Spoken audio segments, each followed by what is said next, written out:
Hi everyone, welcome back to my YouTube channel. My name is Jessica and I'm a part-time reseller on Poshmark and Mercari, and I make videos here on YouTube about how you can increase your sales, how-tos, and everything basically about reselling and my journey.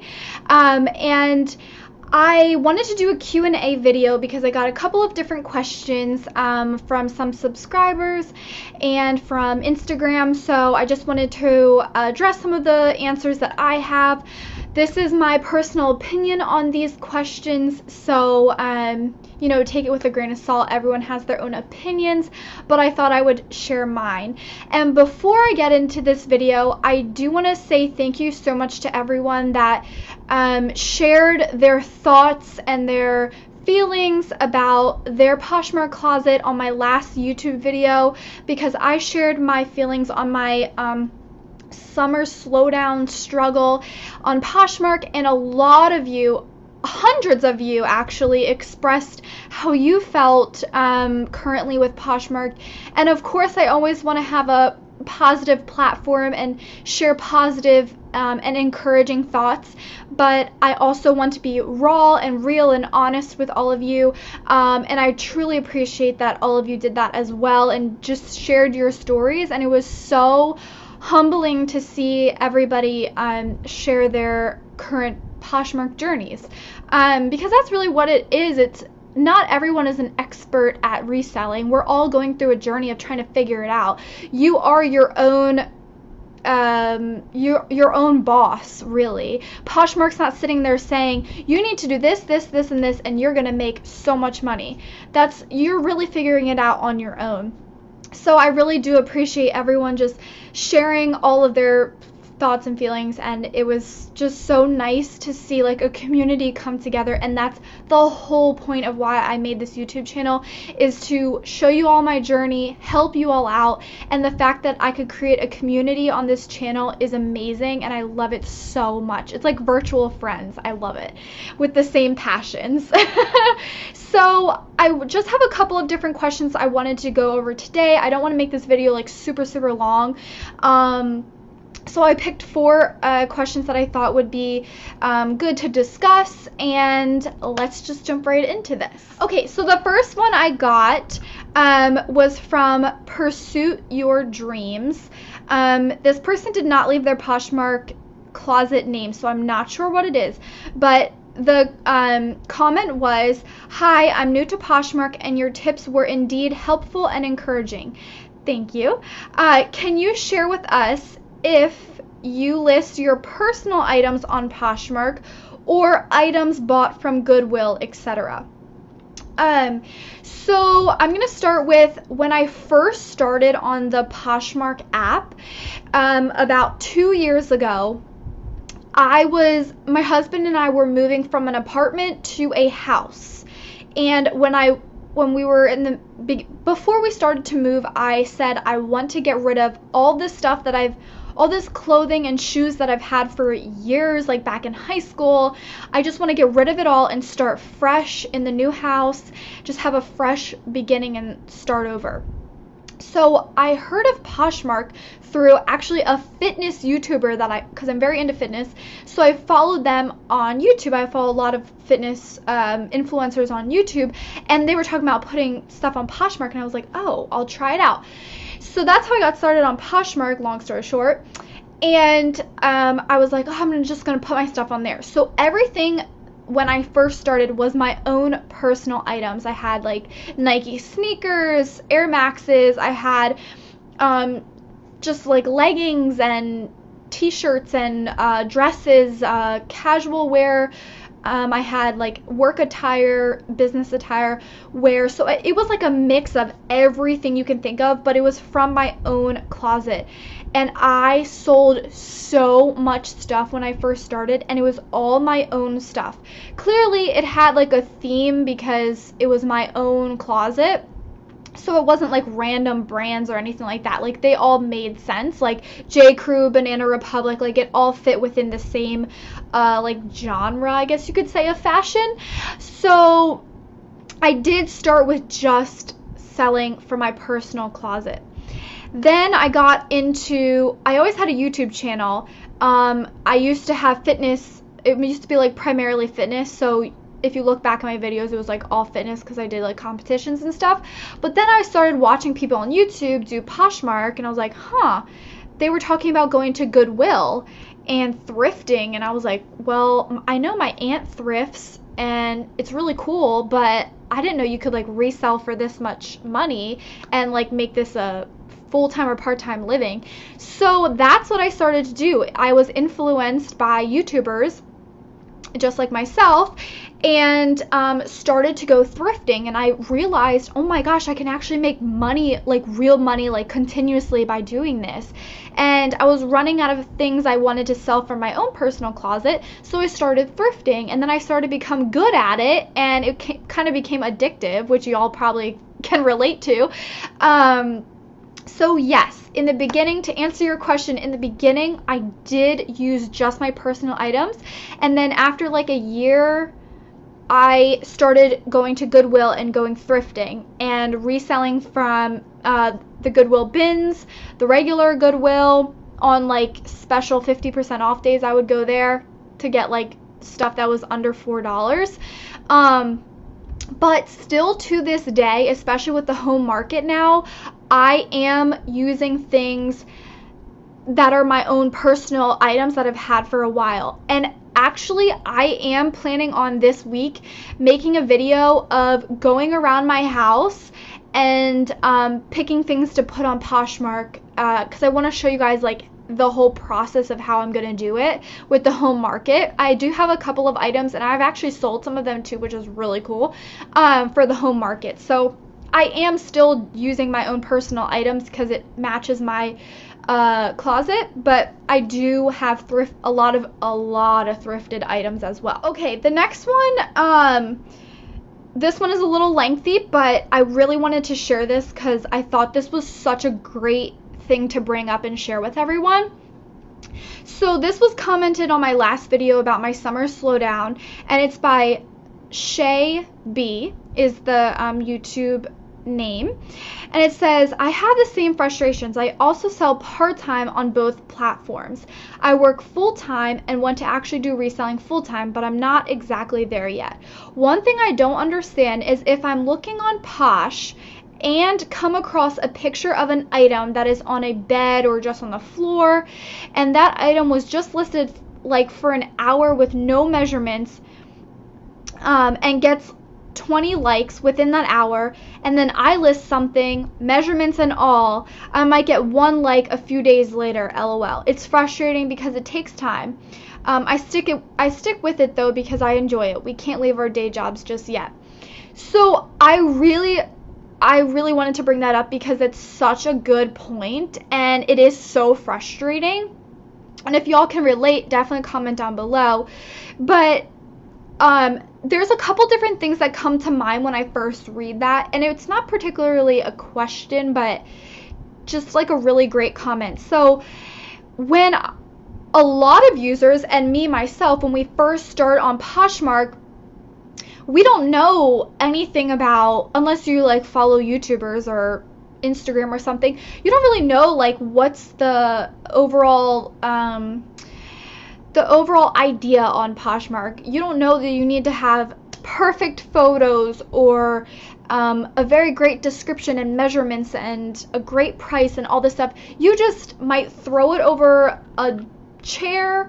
I had stuff on the carpet, not even like nice looking, just like kind of thrown on the carpet, on the bed. Now there's a few different factors that this might come in. The reason why this person might be able to sell it quickly, there might be different reasons behind this.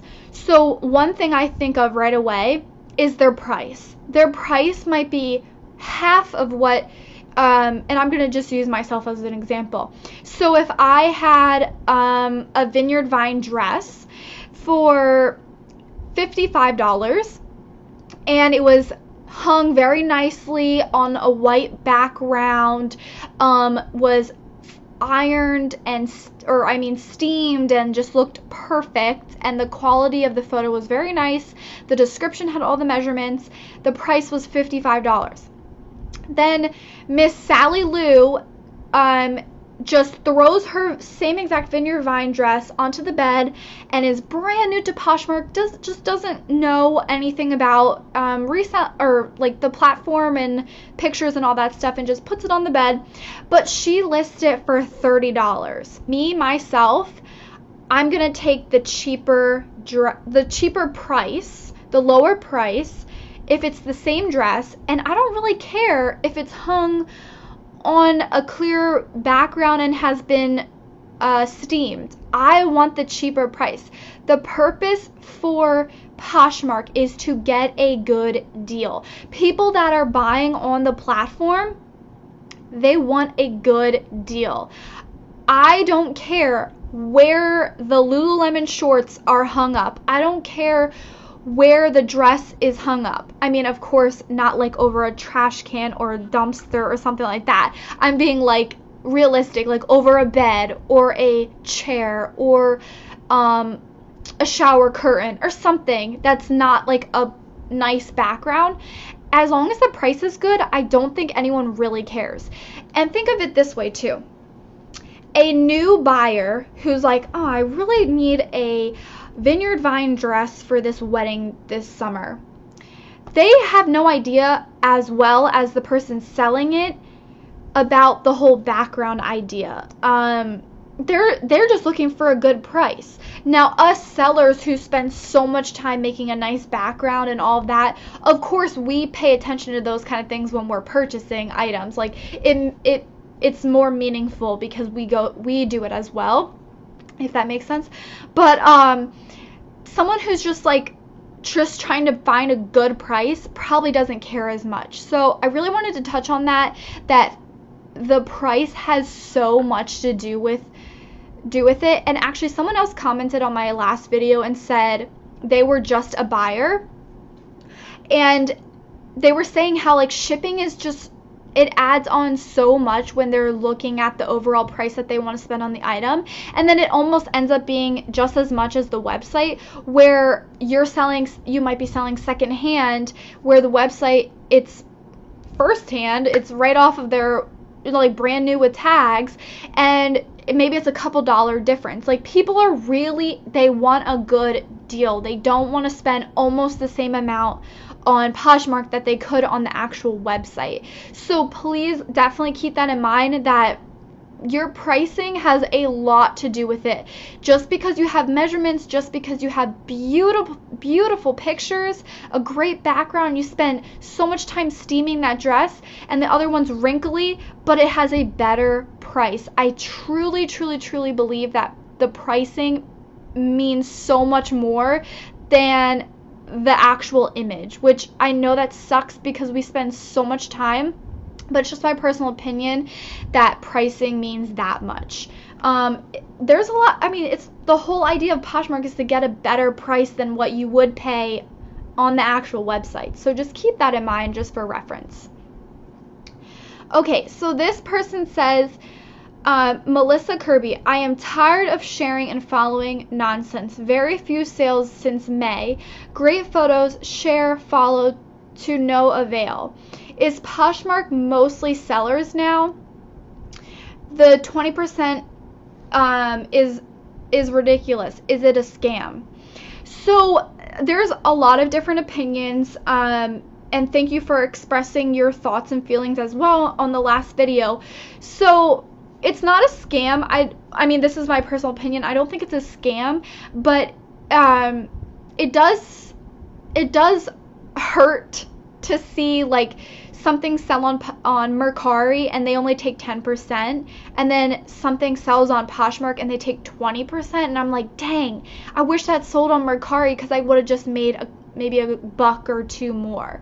So that part like does frustrate me sometimes. Of course, that's why we're doing it, to make more money. So of course we want only 10% taken off like Mercari versus 20%. I mean, obviously there's a 10% difference. That's huge. Especially if the item costs more and you're taking 20% versus 10%, like that's such a big difference. I don't know how eBay works. I'm not on eBay, but my husband has been selling some items on OfferUp, which I'm going to make a video about soon.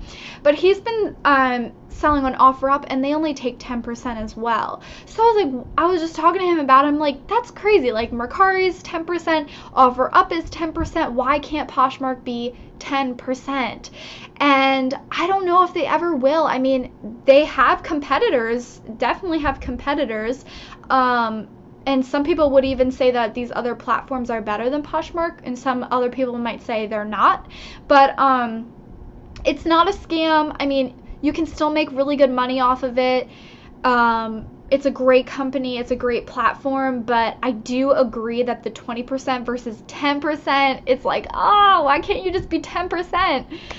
So that is kind of frustrating, but it is what it is. If you want to sell on the platform, that's how it works. But I definitely do agree with you. It sucks.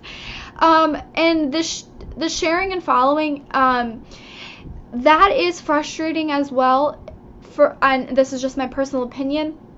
When I put things on Mercari, you can't share an item. You can't follow. Well, you can follow other people, but it's not the same as Poshmark. Like, it doesn't matter how many people you're following. They might not even get notifications that you're even following them, and they might care less about following you back. It's not the same as Poshmark, and some people love that, some people hate that. It's really a personal preference for each individual on the platform, but I like it because the more I share, the more activity I get for Poshmark. On Mercari, there's no option to share. It's just promoting your item. And you only have, I think, 10 a day that you can promote. And promote means basically like drop the price, and your potential buyer would get a notification. But the more you share on Poshmark, you're engaging more with the platform and people that are on the platform, and it's just a better chance for you to make more money, where Mercari like doesn't have that extra chance that Poshmark does. So I do like that about Poshmark, that you can engage more with the platform, versus Mercari you can't. So it has its ups and downs. Yes, it's time consuming, but you have a better chance of making a sale. So when you put in the hard work definitely pays off, I feel like. Okay, this is going to be the last question. Who are your favorite YouTubers to follow for thrift hauls? So I have not just for thrift hauls, but I have a few YouTubers that I really, really enjoy just listening to. I listen to them while I'm on my way to work, because I'm just pulling them up right now. I work it takes me 35 minutes one way to get to work every single day. So I like to listen to podcasts or YouTubers while I am in the car traveling to and from work. So I just wanted to go over a couple of the YouTubers that I follow. And the first one, which you guys all probably do, is Jenna with the Empty Hanger. I really do enjoy her YouTube channel and her thrift hauls. I don't have the same style as her, but just watching her really does motivate me, because I know she's a very large, successful seller. And she has a very large following on YouTube as well. The next one is The Thrifty Flamingo. I love watching their videos. They do a live video every Friday, and they have great content. They're very helpful. I definitely recommend them. They're great to follow. I also follow El Ducho. That is her YouTube name. And all these people, I believe, have Instagram as well. I really need to step up my game on Instagram, but she has Instagram as well, and I really enjoy her YouTube channel. She makes great videos. Beachfront Bargains. She has really great what sold videos, and they're very, very helpful and knowledgeable. Honey Rags, I follow her as well. She has really great YouTube videos, a lot of thrift hauls, and she finds a lot of bread and butter items that are really easy to relate to, because that's what I find as well. Nicole State, she has really great videos, and they're typically really long, so if you're sharing your closet or taking pictures, it's nice to listen to her in the background. Becky Park on Poshmark, she is a chorus teacher, and so she has the summer off, so she is selling full-time right now and has really great videos. And then Shilene Sean, she has really great videos as well. I really enjoy following her, and she's really funny. Like, my husband would be like, what are you laughing at? I'm like, this girl's so funny. Like, I love watching her videos. Then Mackenzie with MCT Thrifty, I think I'm saying that right. She has really great videos as well. Lindsay Glenn, Girly Girl Style, Amber Resells, Rally Roots, and I think that's everybody. Oh, Hustle at Home Mom, and Maria, oh my gosh, I follow a lot, and Maria Materasso, yeah, so that, and Leah Kirchinger, and the Poetry of Nice. Oh my gosh, I guess I could keep going, right? Common tags as well on YouTube. And I'm gonna stop there because I just realized I follow so many people.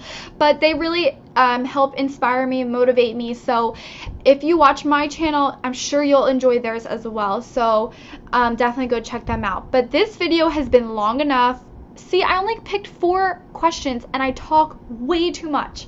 So I'm gonna go now. I hope you guys enjoyed this video. I hope it was informative and helpful and just a different perspective on things. My next video is going to be about OfferUp, the app OfferUp, and then the following video is going to be about home decor and home goods that I have in my house that I'm going to be putting on the home platform on Poshmark and bringing you guys around my house to find stuff and hopefully clearing out a lot of stuff that I don't want anymore. So I will see you all in the next one. Thank you so much for watching, and yeah, see you in the next one. Bye.